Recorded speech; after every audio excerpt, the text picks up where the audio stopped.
العالمين الرحمن الرحيم. السلام عليكم ورحمة الله وبركاته. 2008-2009 കാലത്തെ മവാസയുടെ പ്രവർത്തന report. 2006 September 1 ഔദ്യോഗികമായി നിലവിൽ വന്ന മാലിയക്കൽ വെൽഫെയർ അസോസിയേഷൻ മവാസയ്ക്ക് 3 വയസ്സ് പൂർത്തിയായി. മവാസയുടെ 3ാം വാർഷികം ആഘോഷിക്കുന്ന ഈ വേളയിൽ പരേതൻ റയീസുദ്ദീന്റെ മഗ്ഫിറത്തിനും മർഹമത്തിനും ഉസ്താദിന്റെ ആയുരാരോഗ്യത്തിനും വേണ്ടി നമ്മൾ പ്രാർത്ഥിക്കുക.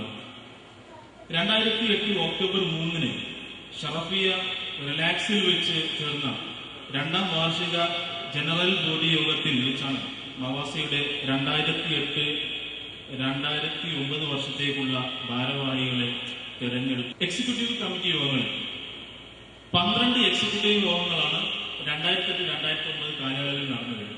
2008-2009 വർഷത്തെ സഹായങ്ങളാണ് പറയുന്നത്. പ്രവാസി സഹായം 33,463, ചികിത്സ 15,000 രൂപ, വീട് നിർമ്മാണം 24,000 രൂപ, വിദ്യാഭ്യാസം യൂണിഫോമിന് 59,500 രൂപ, സ്കൂൾ ഫർണിച്ചർ 10,000, പഠന സഹായം 4,500, വിവാഹം 36,000 രൂപ, പെൻഷൻ 80,000 രൂപ, മൊത്തം 2,62,463 രൂപ. അർദ്ധവാർഷികം 2009 മാർച്ച് 27 വെള്ളിയാഴ്ച വൈകുന്നേരം 5 മണിക്ക് ഷറഫിയ ടേസ്റ്റ് ഓഡിറ്റോറിയത്തിൽ വെച്ച് അർദ്ധവാർഷിക ജനറൽ ബോഡി യോഗം ചേർന്നു. Shifa Jeddah clinic chairman PA Abdurahman ഉദ്ഘാടനം ചെയ്ത യോഗത്തിൽ 72 മെമ്പർമാർ പങ്കെടുത്തു. ഇനി യാത്രയപ്പ്. താൽക്കാലികമായി പ്രവാസം അവസാനിപ്പിച്ച് നാട്ടിലേക്ക് പോയ മവാസയുടെ മുൻ വൈസ് പ്രസിഡന്റും നിലവിലെ എക്സിക്യൂട്ടീവ് മെമ്പറുമായിരുന്ന CS ജ്യോതിസിന് യാത്രയപ്പ് നൽകി. യൂണിഫോം വിതരണം 2009 മെയ് 5 മാലിയക്കൽ GUPSന്റെ അങ്കണത്തിൽ വെച്ച് ചേർന്ന പരിപാടിക്ക് അധ്യക്ഷത വഹിച്ചത് VP മൊയ്തീനായിരുന്നു. സ്വാഗതം ചെയ്ത് സംസാരിച്ചത് മുഹമ്മദ് ഷമീർ പുന്നക്കാട്. മവാസ എന്നും നിലകൊള്ളുക ജാതി മത രാഷ്ട്രീയത്തിന് അതീതമായി പാവങ്ങൾക്ക് വേണ്ടിയാണെന്ന് ഉദ്ഘാടനം നിർവഹിച്ചുകൊണ്ട് മവാസയുടെ ശില്പികളിൽ ഒരാളും മുൻ രക്ഷാധികാരിയുമായ ഉസ്താദ് മുഹമ്മദ് ബാക്കവി 2009 വരവ് ചെലവ് കണക്കുകളാണ് ഞാനിവിടെ അവതരിപ്പിക്കുന്നത്. 2007-2008 നീക്കിൽ 3,905 റിയാലും, പെൻഷൻ സ്പോൺസർഷിപ്പ് 6,800 റിയാൽ, സ്കൂൾ യൂണിഫോം സംഭാവന 2,035 റിയാൽ, വായ്പ തിരിച്ചടവ് 3,750 റിയാൽ, വരിസംഖ്യ കിട്ടിയത് 13,190 റിയാൽ, അർദ്ധവാർഷികം പ്രോഗ്രാം 100 റിയാൽ, മുൻ സംഭാവന 25 റിയാൽ. ഇങ്ങനെ മൊത്തം കിട്ടിയ സംഖ്യ 29,805 റിയാൽ. ചിലവ് ഇനത്തിൽ പ്രതിമാസ പെൻഷൻ 6,223 റിയാലും, തിരിച്ചടക്കാവുന്ന വായ്പ 5,750 റിയാലും, അൽഫലാൽ PC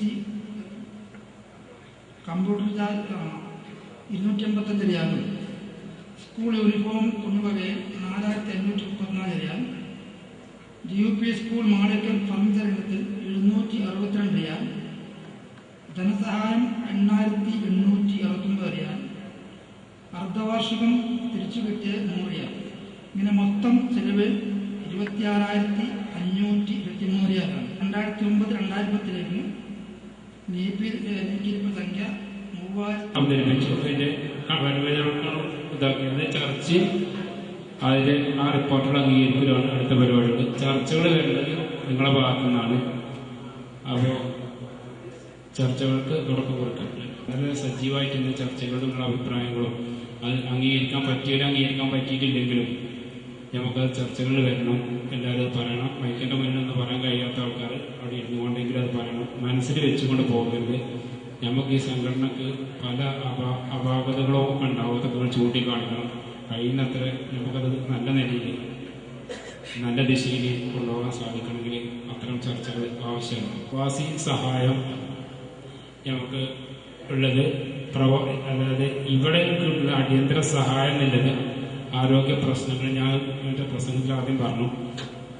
നമുക്ക് ഈ കൂട്ടായ്മയാണ് നമുക്ക് നവപ്രവാസി ഇതിൽ നമുക്ക് കിട്ടുന്ന സംഗതികൾ. വാക്കിന്റെ പടച്ചറപ്പിലേക്ക് എല്ലാ പ്രതിഫലമാണ് നമ്മൾ പ്രതീക്ഷിക്കുന്നത്. ഇവിടെ നമ്മൾ കൂടി നമ്മൾ ഒരു പ്രവാസ ലോകത്ത് അല്ലെങ്കിൽ സൗദി അറേബ്യയിലോ മറ്റ് ജിദ്ദിന്റെ സൗദി അറേബ്യയിലെ മറ്റു ഭാഗങ്ങളിലുള്ള ആളുകൾ ഒത്തൊരുമിച്ച് നിൽക്കുന്ന നമ്മുടെ രക്ഷാകർത്താക്കൾ നമ്മുടെ വാക്കിന്റെ ആളുകൾ കാണുമ്പോൾ അവർക്കൊരു സന്തോഷം ഉണ്ടാവും. അതോടൊപ്പം തന്നെ ആരോഗ്യ പ്രശ്നങ്ങളിൽ ആർക്കെങ്കിലും അതായത് ആശുപത്രിക്ക് കൊണ്ടുപോകാൻ പറ്റാത്ത സ്ഥിതിവിശേഷം അത്ര കയ്യിൽ പൈസ ഇല്ലാത്ത ഒരാൾ, അതുപോലെ തന്നെ ഹോസ്പിറ്റലിൽ കൊണ്ടുപോയിട്ട് നമ്മൾ പ്രതീക്ഷിച്ച ചില ബില്ല് വന്നപ്പോൾ ആ ബില്ല് കൊടുത്തിട്ട് ഡിസ്ചാർജ് ചെയ്യാൻ കഴിയാത്തൊരവസ്ഥ വരുന്ന രോഗികൾ, ഇവർക്കാണ് നമ്മുടെ അടിയന്തര സഹായം, അടിയന്തര ഘട്ടങ്ങളിൽ ആരോഗ്യ പ്രശ്നങ്ങൾ. ഇതിലുപരിയായിട്ട് നമുക്ക് ഒരാൾക്കൊരു പനി വലിച്ചു, ഓൻ 5-നുണ്ട്, ജോലിയുണ്ട്, സ്പോൺസറുണ്ട്, എല്ലാവരും ഉണ്ട്. അവിടെ മവാസിന്റെ സഹായത്തിന്റെ ആവശ്യം വരുന്നില്ല. അതുപോലെ തന്നെ ഈ കടം കൊടുക്കൽ പരിപാടി നമ്മളൊരു പ്രാവശ്യം അതായത് എഴുതി ചേർത്ത് നിയമ ഭേദഗതിയിൽ വന്നതാണ്. നമ്മുടെ കയ്യിൽ പൈസ ഉണ്ടായപ്പോൾ നല്ല ഉദ്ദേശത്തോടു കൂടി പല ആളുകളുടെയും ചർച്ച വന്നു കഴിഞ്ഞ കാലങ്ങളിലെ ജനറൽ ബോഡികളിൽ. നമുക്ക് എന്താ കയ്യിൽ 2000-3000 ഒക്കെ ഉണ്ടാകുമ്പോൾ എന്താ ആൾക്കാർക്ക് ഇവിടെ രണ്ട് പ്രവാസികൾക്ക് കടം കൊടുത്തൂടെ, രണ്ടാൾ ജാമ്യം നിന്ന് കഴിഞ്ഞാൽ മവാസിക്ക് എന്താ കൊടുത്തൂടെ എന്നില്ല. എപ്പോഴും നല്ല ഉദ്ദേശത്തോടു കൂടി മവാസ് അത് സ്വീകരിക്കുകയും അത് പ്രാക്ടിക്കലാക്കാൻ ശ്രമിക്കുകയും കുറെ ആളുകൾക്ക് അത് ആനുകൂല്യം നൽകുകയും ചെയ്തു. പക്ഷേ അത് പിന്നീട് നിർഭാഗ്യകരെന്ന് പറയട്ടെ, അവർ കൊടുത്തു ഇവര് കൊടുത്തില്ല എന്നും പല സമയത്തും മവാസിന്റെ സ്ഥിതിവിശേഷങ്ങൾ അതായത് സാമ്പത്തിക സ്ഥിതി വളരെ മോശമായിട്ട് നിന്ന് പല ഘട്ടങ്ങളും ഉണ്ടായിട്ടുണ്ട്. അപ്പൊ ആ സമയത്ത് കൊടുക്കാൻ കഴിയാതെ വരുമ്പോൾ അവര് കൊടുത്തു ഇവര് കൊടുത്തില്ല, അവര് കൊടുത്ത കാരണം വിവാഹത്തെ വേർപെടുത്തിയാണ്, മറ്റിന് ഇന്ന പരീക്ഷപ്പണം കൊടുക്കാനാണ്, കൊടുക്കാതെക്കാൻ, അങ്ങനത്തെ കാര്യങ്ങളൊക്കെ വന്നപ്പോൾ അത് വളരെ മോശമായിട്ട് അതായത് ഞാൻ എക്സിക്യൂട്ടീവ് മെമ്പർമാർക്കും ഭാരവാഹിക്കും വളരെയധികം വിഷമമുണ്ടാക്കുന്ന ഒരു സ്ഥിതിവിശേഷത്തിലെത്തി. അതുകൊണ്ട് അതൊരു നിയമ ഭേദഗതിയിലൂടെ തന്നെ നമ്മളത് നിർത്തണമെന്നില്ലാണ് എൻ്റെ ഒരു അഭിപ്രായം. കാരണം നമുക്ക് സംഘടന വളരെ ശക്തമായിട്ട് മുന്നോട്ട് കൊണ്ടുപോകേണ്ടതുണ്ട്. നാട്ടിലുള്ള പാവപ്പെട്ട ആളുകൾക്ക് അതുപോലെ തന്നെ വിദ്യാഭ്യാസ രംഗങ്ങളിൽ പഠന മികവ് പുലർത്തുന്ന ആളുകളെ ഞങ്ങൾക്ക് പ്രോത്സാഹനത്തിലൂടെ നമ്മളെ മവാസ് ഏറ്റെടുത്തുകൊണ്ട് തന്നെ പഠിപ്പിച്ച് നല്ല സ്ഥാനത്തെത്തിക്കുക എന്നൊക്കെയാണ് നമ്മുടെ ലക്ഷ്യങ്ങൾ. അപ്പൊ ഇത് നമ്മൾ വളരുകയാണ്. അപ്പൊ അതിന് എന്തെങ്കിലും ചെറിയ പ്രശ്നങ്ങളൊക്കെ ഉണ്ടാക്കിക്കൊണ്ട് ചെറിയ പ്രശ്നങ്ങൾ ചൂണ്ടിക്കാണിച്ചുകൊണ്ട് മവാസിനെ തളർത്താൻ ശ്രമിക്കരുത്. ഇത് നമുക്ക് ആരെങ്കിലും ഇതിനെ എതിരായിട്ട് പ്രവർത്തിക്കുകയാണെങ്കിൽ ഇതിന്റെ സംഘാടകർക്കോ ഞാൻ പറയലുണ്ട്, സാധാരണ ആർക്കും ഒരു പ്രശ്നം വരാനില്ല. കിട്ടുന്ന നിഷേധിക്കുന്നത് നിങ്ങൾ പറഞ്ഞ് എന്ത് ഇത് തകർക്കാൻ ശ്രമിക്കുന്നുണ്ടല്ലോ. പാവപ്പെട്ട വളരെ പാവപ്പെട്ട നിർദ്ധരായ ഒന്നിനും കഴിവില്ലാത്ത ആളുകൾക്ക് സഹായം തടയുക എന്നത് മാത്രമേ നിങ്ങൾ ചെയ്യുന്നുള്ളൂ. അല്ലാതെ നിങ്ങൾക്ക് അതിലൊന്നും അഹങ്കരിക്കാനുണ്ടാവില്ല. പഠിച്ചവരൊക്കെ നിങ്ങൾ സമാധാനം പറയേണ്ടി വരും. അത് നമ്മൾ ഉസ്താദ് എന്ന് പറഞ്ഞതാണ്. ഈ സംഘടന ഇത്രയും നമ്മൾ വിജയിപ്പിച്ച് കഷ്ടപ്പാടുകളെ അസീസ് മാഷിനെ അങ്ങേയറ്റം ഞാൻ പ്രശംസിക്കുകയാണ്.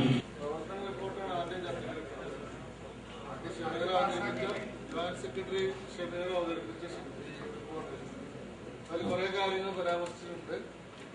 അതിൽ ഇനി എന്തെങ്കിലും നിർദ്ദേശം കൂടുതൽ നമുക്കത് ഇമ്പ്രൂവ് ചെയ്യാനുള്ള എന്തെങ്കിലും നിർദ്ദേശങ്ങൾ ഭാഗത്തുണ്ടോ? അതേപോലെ തന്നെ സംഘടനാ രംഗത്ത് നമുക്ക് എന്തൊക്കെ പുതിയ മാർഗങ്ങൾ സ്വീകരിച്ചിട്ട് മുന്നോട്ട് പോകാൻ കഴിയും, ഈ കാര്യങ്ങളൊക്കെ നിങ്ങൾക്ക് ഓരോരുത്തരുടെ നിർദ്ദേശങ്ങളും വളരെ പ്രധാനപ്പെട്ടാണ്. അപ്പൊ അത് പ്രസിഡന്റ് നോട്ട് ചെയ്യും. നോട്ട് ചെയ്തതിനു ശേഷം അവസാനത്തിന്റെ അവസാനത്തിൽ